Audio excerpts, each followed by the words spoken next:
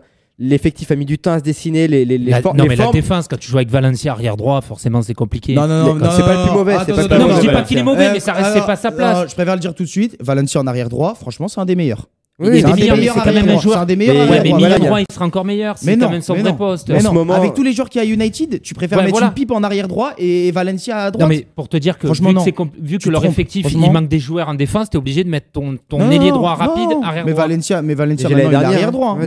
Déjà l'année dernière, mais bon, t'as été obligé de le remplacer. Non, ça fait un an et demi de l'année dernière. Ça fait super longtemps que Valencia joue arrière droit. Il avait déjà fait quelques matchs arrière droit. Ça fait super longtemps. Et il est super fort en arrière droit. Vraiment, il est super fort. C'est peut-être pas son poste de prédilection. Mais il y a un problème. Franchement, il fait un problème physique. Tu prends la liste de tous les joueurs de Manchester, tu regardes, ça serait quand même con de mettre Valencia milieu droit, alors que tu as quand même énormément de joueurs qui peuvent jouer à l'aile. Peut-être qu'il a été obligé du coup de redescendre.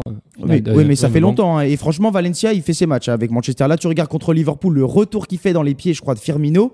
Non, je trouve moins un défenseur qui fait des retours comme ça. Au niveau du jeu, le plus inquiétant, c'est surtout contre les grosses équipes, puisqu'ils ont fait nul à Liverpool, ils prennent une rouste là contre Chelsea, ils perdent chez eux contre City. Ouais, c'est donc gros problème. Ils alternent des séries où ils arrivent à gagner. Même le match cette semaine de la Ligue face à City, oui, ça c'est une catastrophe. C'est une action. Non, mais un but jamais de validé. Il y a deux grosses fautes sur le but de. Quand tu vois comment c'est serré en haut du classement, si tu n'arrives pas à battre les 3-4 premiers, jamais tu peux espérer. Non, mais le retard qu'ils ont pris, ils n'arriveront pas à le porter. Il n'y a que 6 points. C'est injouable. Je pense qu'ils auront du mal. Mais ça va être compliqué. C'est injouable si tu prends une rousse contre les Si tu fais bien des bonnes séries. Curieux, comme Thomas disait, tu mets Mkhitaryan sur le banc.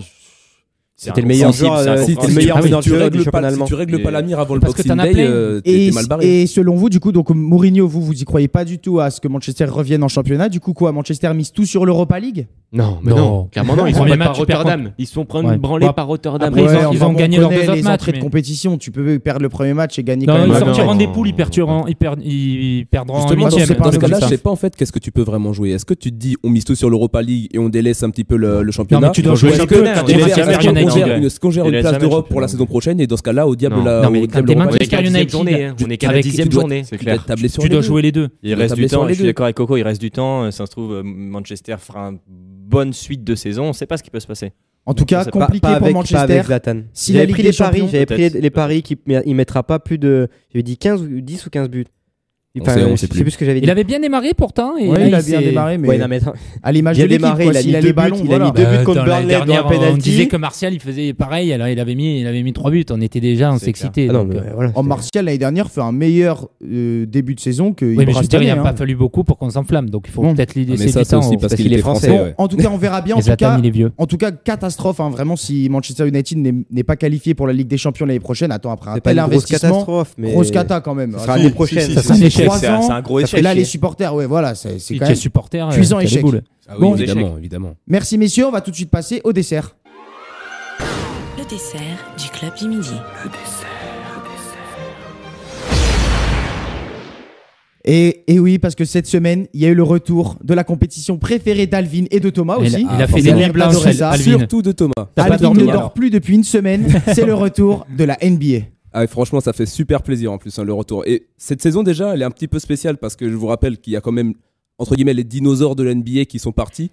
Donc, par exemple, Tim Duncan, il est plus là. Garnett, il est plus là. Kobe Bryant, bon, je l'ai dégoûté, mais il est plus là non plus. Donc, forcément, cette saison, ça va être une saison un peu spéciale. Et elle est déjà elle a déjà commencé sur les chapeaux de roue, puisque les Spurs ont déjà frappé un gros coup. Notamment, ils ont mis plus 29 points aux Warriors.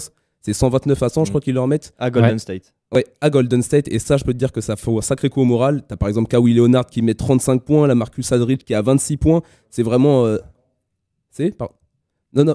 Mais du coup, concrètement, ça fait vraiment. Bon, après, c'est le début de la saison. On peut pas vraiment se placer sur. On peut pas vraiment savoir s'il y a déjà des équipes qui se détachent ou quoi que ce soit. Mais c'est important quand même de marquer un gros coup sur la première rencontre. Et ça a quand même été le cas, notamment au niveau des Spurs. T'as aussi les Cleveland, justement, qui avaient reçu leur bac de champion, etc. Ils avaient fait une superbe cérémonie avec la bannière et tout. C'est Cleveland qui a recommencé très fort contre les Knicks. Là, justement, qui les ont explosés. Et c'est surtout LeBron aussi. LeBron, il arrive, premier match de la saison, triple-double. Comme ça, placé, c'est réglé. Le King. Triple-double, du coup, c'est plus de 10 unités dans chaque. Par exemple, passe, rebond, t'as 10 unités, ça fait un double-double. T'en as 3, ça fait un triple-double. Je t'explique un petit peu. Ah, merci. Et ça... Mon compte triple. Voilà. Et ça aurait pu être un match piège justement pour eux parce que les Knicks ont fait plutôt un bon recrutement. Exactement. Avec Noah, Rose, tout ça. Et plus 29 d'entrée. Ça marque assez, ouais. Ça marque assez. Et puis, ouais, surtout, à la limite, c'était attendu qu'ils gagnent, mais le gros flop, c'est Golden State. Ouais, clairement. Ça va, c'est un match. Voilà, tu peux pas vraiment parler. Oui, surtout mais là, la saison est longue. Tu perds chez toi de mais c'est révélateur. Points, 29 points, tu perds pas de basket, c'est tu perds de 29 points. C'est pas un flop, c'est On verra une quand ils seront claque. champions. C'est vraiment genre ils étaient pas prêts.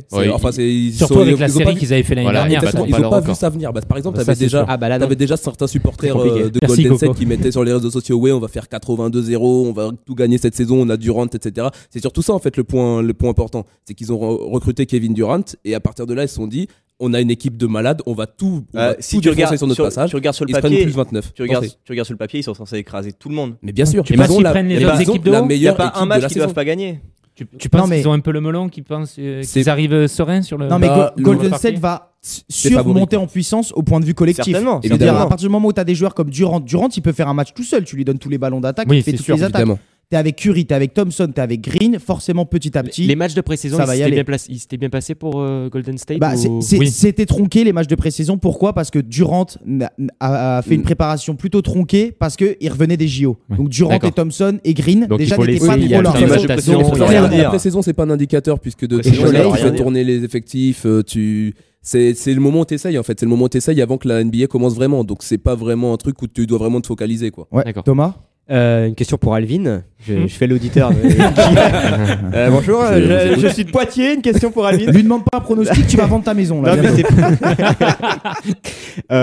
Stephen Curry, comment tu le sens pour cette saison ? Est-ce que tu penses qu'il va tout casser comme la saison dernière ? Non, je pense pas qu'il va tout casser. Pourquoi ? Un truc tout simple, parce que maintenant aussi il y a Kevin Durant. Il va entre guillemets devoir se partager un peu l'affiche. Donc il va être moins. Oui, c'est qui la star ?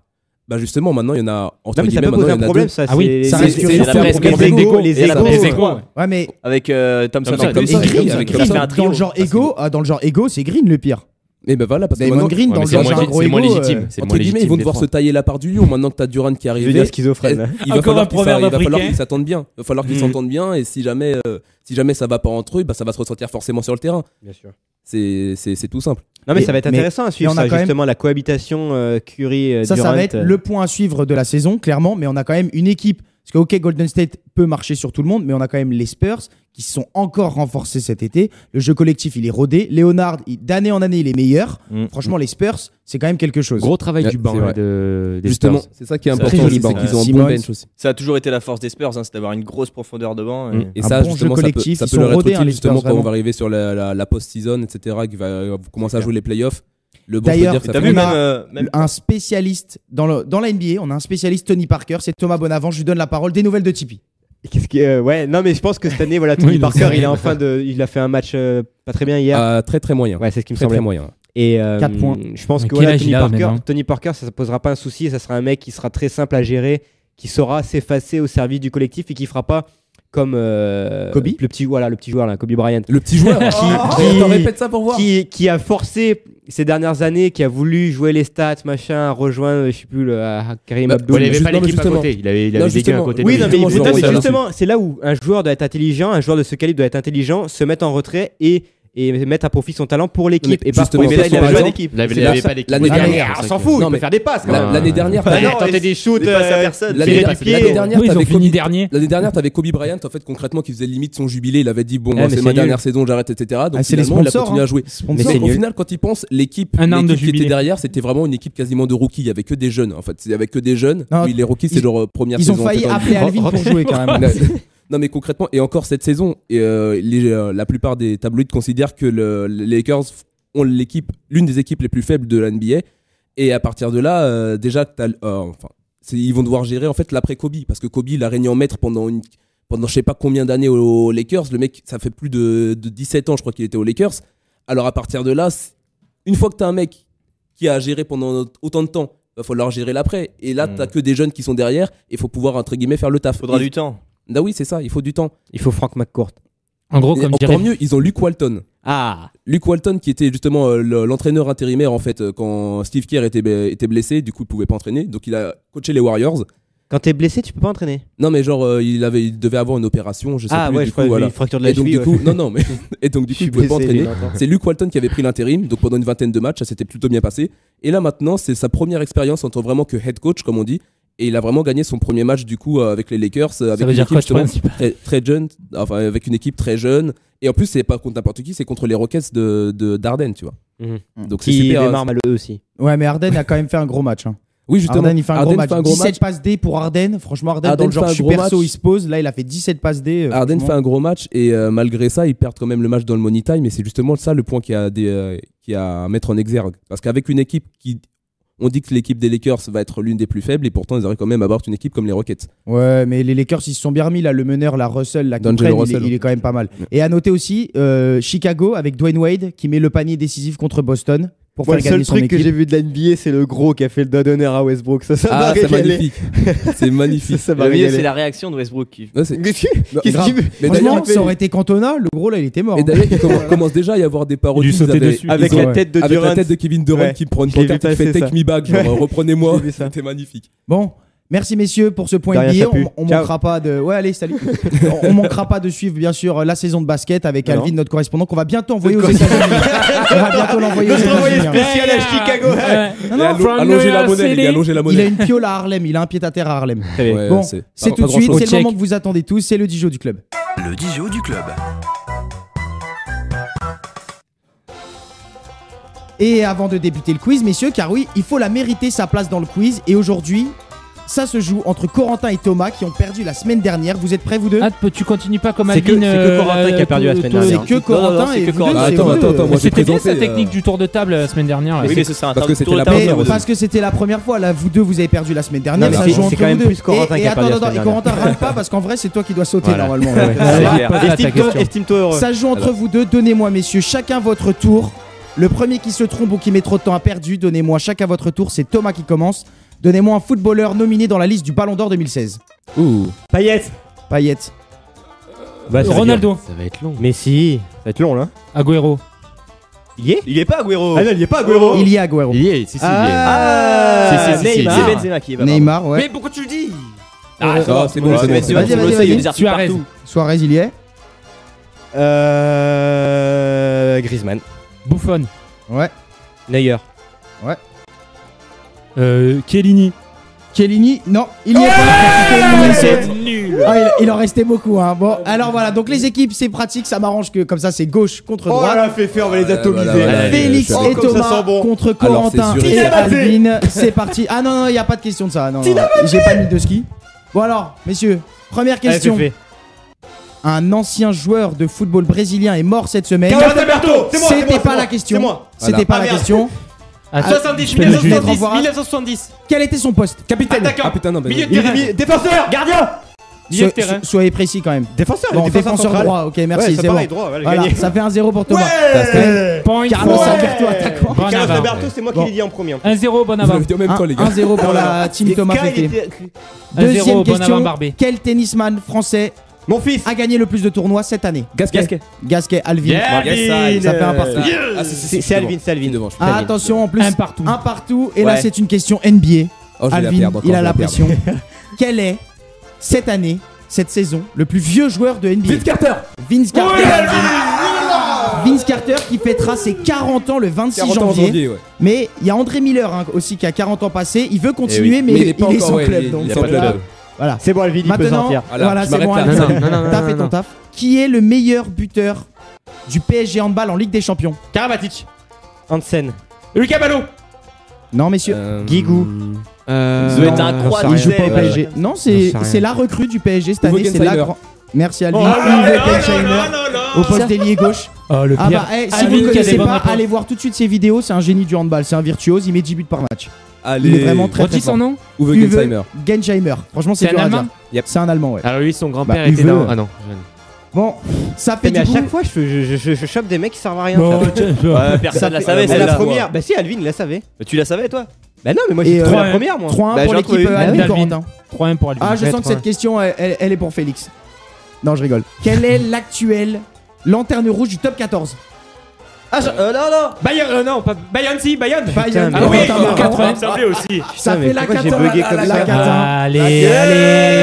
Aïe. Et voilà. On fait les 2 dernières questions quand même pour le oui, attendez, déjà qu'ils ont la main sur la tête, ils pleurent. C'est la peña, c'est la peña. C'est facile Pardon. Bon, 6ème question. La saison prochaine, dans quelle équipe évoluera Peter Sagan? Quick-step. Tinkoff. Non, Tinkoff c'est l'ancienne. Lotto Soudal. Non. Sky. Ah non. C'est pas le nouveau truc du Qatar. C'est une nouvelle équipe. Non. C'est une nouvelle équipe. C'est une équipe assez récente, mais pas nouvelle, non. L'entrée. Une équipe allemande. Ah mince, Bora Argon là. Bora Argon, c'est ça. Ouais, c'est ça. Voilà. Bien joué. Pourquoi je joue toujours avec des mecs qui servent à rien? Ça c'est rigolo ça. Ça c'est très rigolo. La tête valide. Et messieurs, la dernière question. C'est dommage qu'il n'y ait pas eu 3-3 parce que sur cette dernière question, vous m'auriez détesté. En championnat, qui est le meilleur buteur marseillais sous l'ère Rudy Garcia? Machache. Gomis et Machache. Ils sont tous les deux. Aucun. De la ligue. En mais... championnat, la question elle commence en championnat. Ah bah oui, ça va. Ah oui. Thomas. Écoute. Oh là là, mais je suis horreur. Victoire éclatante de Coco et d'Alvin, il faut le dire. Victoire éclatante. Question la semaine prochaine. Depuis quand on n'avait pas vu 3 réponses d'Alvin? 18 ans, mec. C'est vrai. J'ai répondu 3 fois. D'habitude, il est là. Il compte les mouches. Peut-être parce que quand je préparais le quiz, il était sur l'ordi d'à côté. Non, il a peut-être mouché. Je demande la vidéo. J'ai vu aucune question.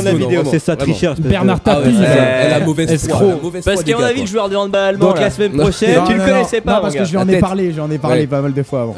Faudrait compter le nombre de Dijon en un an que j'ai gagné. Franchement, je pense que j'en ai déjà gagné un. Sans déconner. C'est oui, et à chaque fois, c'est à cause de son coéquipier. C'est vrai. Il est trop pète. J'ai dit Maria à chaque fois avec moi. Bon, merci messieurs. Je tiens juste à mettre au point. Il a trouvé une réponse, j'en ai trouvé une. Thomas, mais ça va. Donc vous êtes aussi nuls l'un que l'autre. C'est ce qu'on tient. Sauf que moi j'ai une victoire cette année. En tout cas, la question la semaine prochaine se jouera entre Féfé et Thomas. Merci messieurs de nous avoir suivis. À la semaine prochaine pour Club du Midi. Merci à François Duval à la réalisation. Et à la semaine prochaine. C'est lui le patron. Ciao, bye bye. Salut. Ciao. Payet la frappe. Oh, qu'il est bon! C'est maintenant qu'il faut le faire. C'est pas demain, c'était pas hier, c'est maintenant. Il n'y a plus qu'à manger, le couvert il est dressé.